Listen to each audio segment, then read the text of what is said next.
This is 5 minutes of political common sense for America. I'm Brian Boeheim, the political engineer. And today I want to talk about racially based voter intimidation. I must have eaten marinara sauce with some bad mushrooms in it, because I feel like I'm flashing back to the 1960s. The only difference is that this isn't about racial equality or racial injustice. Instead, this is about thuggery and political intimidation. If you haven't heard the whole story, here it is. Samir Shabazz, head of the Philadelphia chapter of the new Black Panther Party, stood with party member Jerry Jackson in front of a Fairmount Avenue polling place with the explicit intention of intimidating voters. How can I be so sure? They wore black military-style uniforms, brandished nightsticks, and leveled racial insults at people. Now, on the positive side, he was arrested. He failed to appear for his hearing, so consequently, he was found guilty. But before it could go to sentencing and go further, the Department of Justice dropped the case. What's that all about? The case was won, but the case was dropped? To make matters worse, Shabazz has been caught on tape calling for a black uprising which will involve killing white people and their babies. Don't take my word for it. Here he is saying it himself. I hate white people. All of them. Every last iota of a cracker, I hate him. We didn't come out here to play today. There's too much serious business going on in the black community to be out here sliding through South Street with white, dirty, cracker whore on our arm, and we call ourselves black men with African garb on. What the hell is wrong with you, black man? You had a doomsday with a white girl on your damn arm. You want freedom? You're gonna have to kill some crackers. You're gonna have to kill some of their babies. So now that you've heard it for yourself, how can the Department of Justice justify this?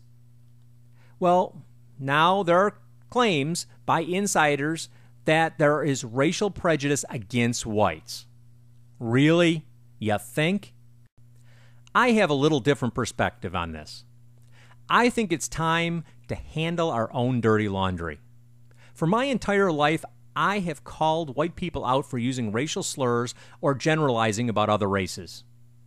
It's time for the average black man to stand up against guys like Shabazz and put them in their place. My question is, where is President Obama? Where is Jesse Jackson? Where is Al Sharpton? Where is LeBron James? Where is Oprah Winfrey, for that matter? Where are they to call this out and make it clear to the youth of America that this is not appropriate behavior? Now, this goes even further, because this goes for Latinos as well. There are Latinos out there that are happily in this country. They're American citizens. They are thrilled with our capitalist society. They need to speak out against the radicals that are driving this racial divide.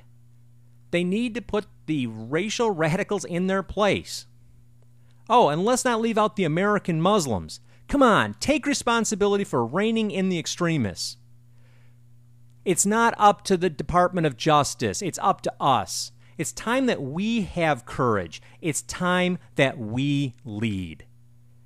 We need to eliminate and reduce our reliance on the government and other people to handle it for us. It's our time and our turn to stand up against this racial divide that's being driven in this country and just say stop.